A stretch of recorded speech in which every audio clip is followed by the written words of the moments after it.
It was a perfect summer evening when Marcus Johnson and his family hosted their annual block party.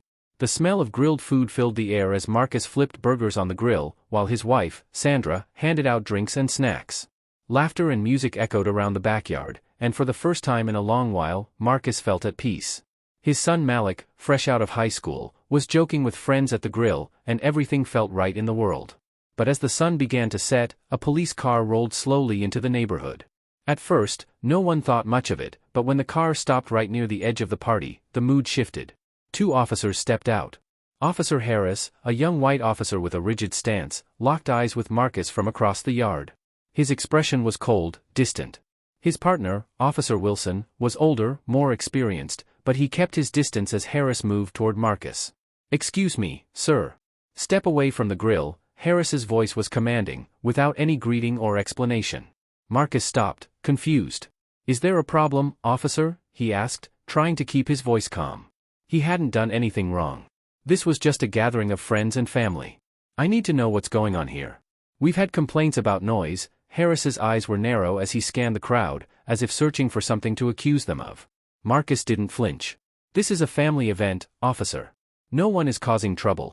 I need to see some ID." Harris's tone grew more insistent. Marcus was taken aback. This wasn't the first time he had encountered police, but it was the first time he'd felt this kind of aggression for no reason at all. "I'm not showing you any ID. I haven't done anything wrong." The officer's hand moved instinctively toward his gun. Marcus's heart skipped a beat. This was it, one wrong move, and this could end horribly. "Please, let's just stay calm." Sandra stepped forward, her voice filled with urgency. "There's no reason for this." But Harris wasn't listening. His hand was still on his holster. "I said, show me your ID." The crowd began to murmur, the tension growing by the second. Phones were pulled out, recording the scene as Marcus stood his ground. He wasn't going to back down, but he knew how dangerous this could become. "You need to back off." Marcus's voice was steady but firm, his anger rising beneath the surface. Then, just as Harris's fingers brushed the gun's holster, Officer Wilson stepped forward. "Harris, stop."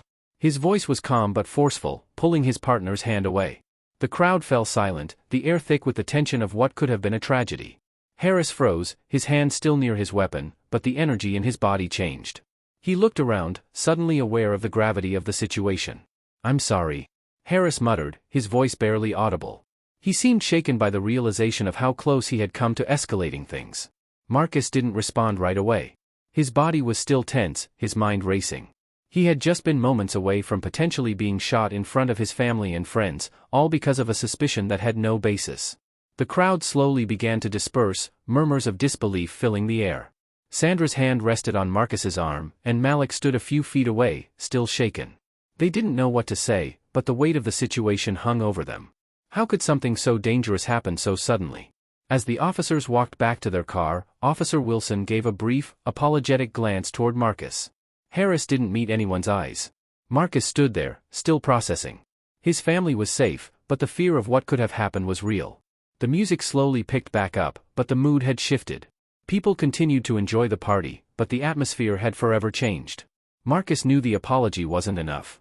This wasn't just about one officer's mistake, it was about a system that treated him and others like him with suspicion simply because of their skin color.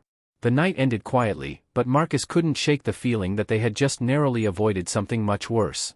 The reckoning that had come to their door tonight would stay with them long after the party ended. He was grateful for the peace, but the reality of how close things had come to disaster reminded him that the fight for justice was far from over.